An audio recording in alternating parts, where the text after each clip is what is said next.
Hello and welcome to the JSA studio. I'm your host, as always, Nathan, and today we are going to be previewing week 0 of college football. But before we start the video, I'm going to go ahead and ask you to please like, comment, and subscribe.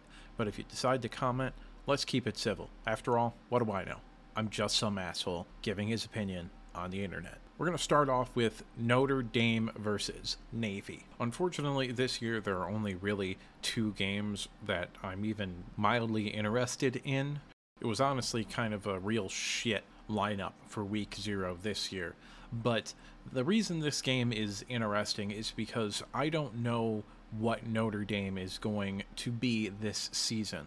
They are one of the biggest wild cards in all of college football this year. They went out and got transfer quarterback in Sam Hartman, who I think can play at a really high level, and I think you're going to get better on offense by subtraction.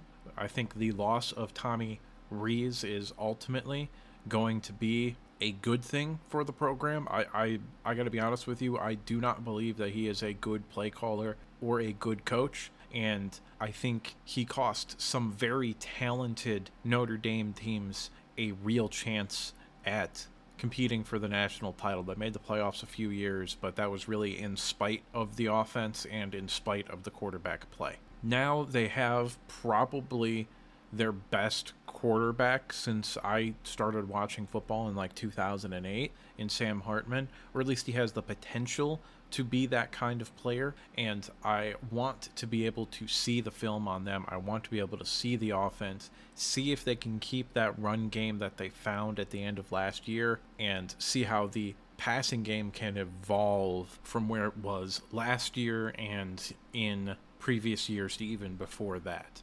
Sam Hartman has proven that he has the ability to go out there and throw the ball 50 times a game. I don't anticipate him needing to do that unless you get into a shootout against one of these tough teams that you play.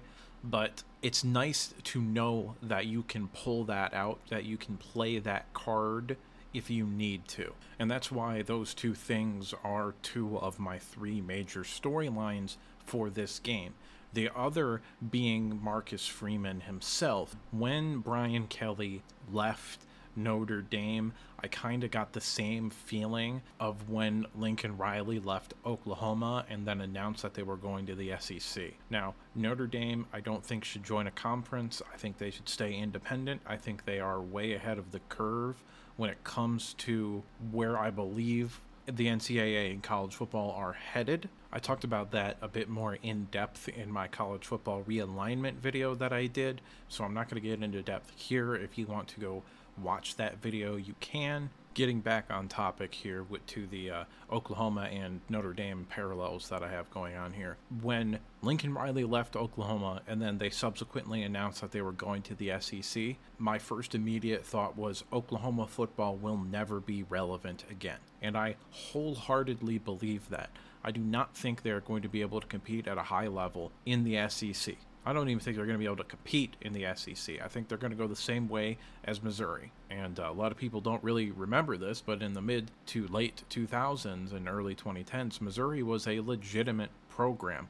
And now they're not, because they've moved to the SEC. And when Brian Kelly left Notre Dame for LSU and you guys stayed in-house and hired Marcus Freeman, I felt like that was the same sort of thing happening. Notre Dame is to the north of Tennessee, so they are never going to be able to recruit consistently at a high level. So winning is ultimately going to come down to coaching and perhaps getting lucky on a 3 or 4-star quarterback. So staying in-house and promoting an unproven young head coach was not probably what I would have done. Now, Marcus Freeman started off real rough the beginning of the year and then kind of figured it out towards the end of the year.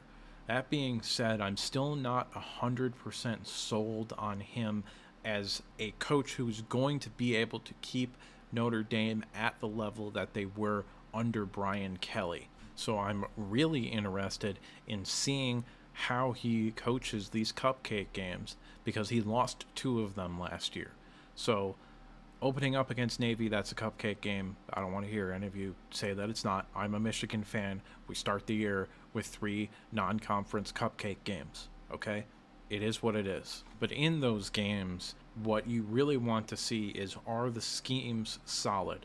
Are the coaching staff is the coaching staff doing what they're supposed to be doing in these games? Are the players dominating like they should be dominating? Last year, the loss to Marshall and everything else that happened during the early portions of the season, I think you have to come out and make a statement this week. Last year, Navy played you close. They damn near won that game. I think you need to come out and say, this is not last year. Last year was an aberration. We are here to compete for the college football playoffs and potentially even a national title. The other game that is at least somewhat interesting to me is San Jose State at USC. And again, this is going to be a game that is almost certainly going to be a blowout, but I think it's important for me to get a look at USC to kind of suss them out and feel if they're going to be a legit team this year or not.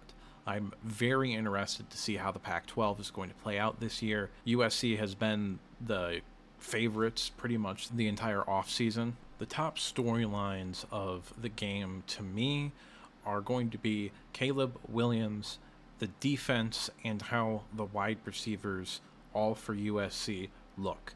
Caleb Williams is going to do what Caleb Williams does. He might be the best quarterback prospect of all time, and the offense under Lincoln Riley is going to be outstanding. We already know that. They're going to be able to score on anybody at any time. But there is another level to that offense, to just offensive production in general, where you got to get to that, maybe not 2019 LSU, but 2020 Alabama level in order to cover up for a mediocre or below average defense. And last year, the offense was not good enough to do that. Now, last year, the defense was also not mediocre or below average. It was a straight up liability. So that's the big thing for the defense. Can you just be bad? If you're just bad, I think you're going to be able to win the conference. Not easily, but pretty likely, in my opinion. If the defense is just bad or below average is probably the best you can hope for, then this team is going to legitimately compete for a national title. The last sort of thing with USC is going to be the wide receivers post Jordan Addison. I need to know who's going to step up. Is it going to be Mario Williams? That's fairly likely. I think he's probably the most talented guy. But I think your wide receiving core is a little bit weaker than perhaps anticipated. Now, Mario Williams was hurt last year, but when he was healthy and when he was playing, he wasn't really all that impressive. Like, he was good, but he wasn't like first round wide receiver good like I anticipated him being. That doesn't mean that he isn't going to be that this year. In fact, you hope that you get better as time moves on.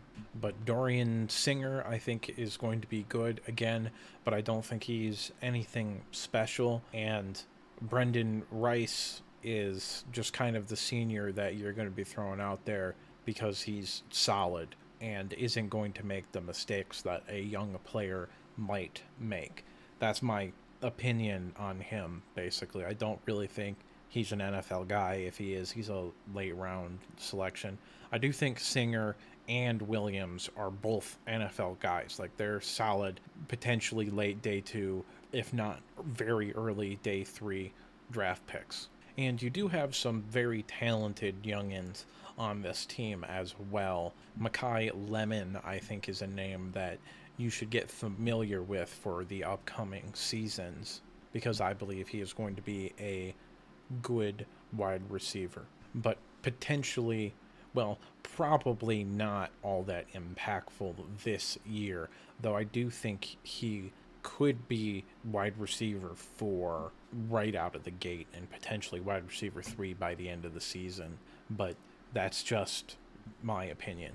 All in all, neither of these games are really all that interesting, and none of the other selections are games that I'm really interested in either. There are several other options to watch. If that's your thing, go ahead and go for it. But I'm going to be watching Notre Dame and USC to kind of see how good I think they are, because I do believe you can tell, if you know what you're looking for, whether or not a team is good or fake, even playing against cupcake teams. And that is all that I have for you today. Short little video this time, but go ahead and like the video if you liked it. Subscribe if you want to see more content like this. And if you disagreed with me at any point in the video, or if you just have something to say, go ahead and leave a comment down in the comment section below. But let's keep it civil. After all, what do I know? I'm just some asshole, and I'll see you next time.